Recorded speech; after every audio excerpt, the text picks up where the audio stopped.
Before we continue with the rest of the video, we could use your help. Click the like button to help spread word about Watchjojo animals, and also be sure to subscribe and click the notification bell so you don't miss our future videos. This is what happened when a snake devoured a crocodile whole.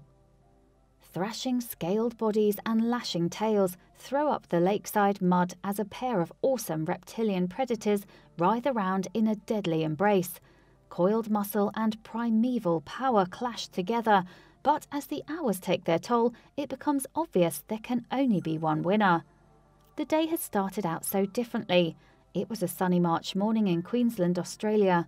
Writers Tiffany and Travis Corliss were enjoying a spot of breakfast before a canoe race meet at the picturesque Lake Moondara. Little did they know that their idyllic sports day was about to be forgotten as the spectator sport of a deadly predator grudge match took centre stage.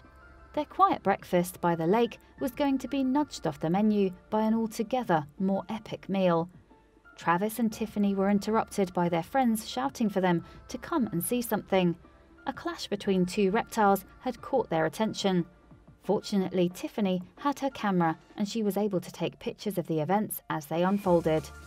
Our local canoe club had a race meet on the lake. The battle was actually taking place at their finish line. We went down to the water's edge. By that stage, the croc was still alive and was fighting to keep its head above water, Tiffany said. The fight began in the water. The crocodile was trying to hold its head out of the water at one time, and the snake was constricting it, Tiffany recounted. It's a deadly place for a crocodile to be. The snake's thickly muscled body marks it as a constrictor. Although a lot of snakes that kill by constriction lack venom, they hardly need it. They bite prey to latch onto them and coil their bodies around victims to prevent blood flow to vital organs. You don't want a snake to get a crush on you. The serpent was later identified by National Geographic as an olive python, while it was asserted that its wrestling partner was a Johnson's crocodile. It can't have been an easy fight, for crocodiles are deadly predators in their environment and their bodies are covered with armor-like scales. Crocodiles rely on ambush techniques. Their teeth are incredibly sharp, designed for holding rather than chewing. They try to drag victims into water to drown them or roll their bodies while biting their future meal to tear chunks off their body in the infamous crocodilian death roll. The snake was firmly wrapped around the croc. They had quite a struggle in the water, Tiffany recounted. Just unbelievable, her husband Travis added. It was an ongoing battle. We were just standing there in amazement watching it. Unfortunately, the crocodile, it was outmatched. At around 3 feet in length, it was overpowered by 10 feet of muscular squeezing scales. Even so, the prehistoric predator was never going to go out without a fight, and the battle lasted for nearly 5 hours. The snake would roll the crocodile around to get a better grip, said Tiffany, describing the fierce primeval battle, and it would coil its body around the crocodile's legs to hold it tight. Ultimately, the crocodile was unable to escape the rolling coils of the python, and the monster snake dragged its subdued prey onto the muddy lakeside. When the serpent finally let go of its enemy, it was clear that the croc was dead. The snake's next move stunned witnesses, but after such an epic struggle, it wasn't going to go away without its meal.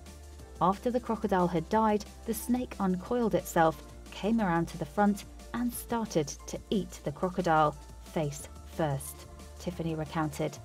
South Dakota Reptile Gardens' Terry Phillip said that olive pythons are known for being phenomenally powerful, pound for pound, and for feeding on large food items. They can gulp down prey up to the same size as them. That's one heck of a mouthful. To those who witnessed it, this battle was an amazing spectacle. The fearsome reputation of crocodiles makes the snake's victory seem all the more amazing. In nature, though, these epic tussles actually take place quite frequently. We just don't often get to see them. Brian Fry, who works at the University of Queensland's School of Biological Science in Australia, explained to the Brisbane Times, crocs are more dangerous to catch but easier to sneak up on. The problem is they are risking being injured or killed, so they have to be judicious. It took 10 minutes for the python to devour the crocodile. When you actually look at the snake, you could actually see the crocodile's ridges, legs and everything inside its belly, said Tiffany. Snakes don't care much about the size of their meals. Their jaws are not designed for power, but for flexibility. They have two bottom jaws called mandibles that can split with the help of their flexible connecting muscles, tendons and ligaments. The snake then walks its body over its dinner and waits for the digestion process to take care of its meal. After its feast, Tiffany said the python was definitely very full. I don't know where it went after that. We all left, thinking we didn't want to stick around. You can't blame them for that. Please do not forget to subscribe and activate the bell to receive everything that is new.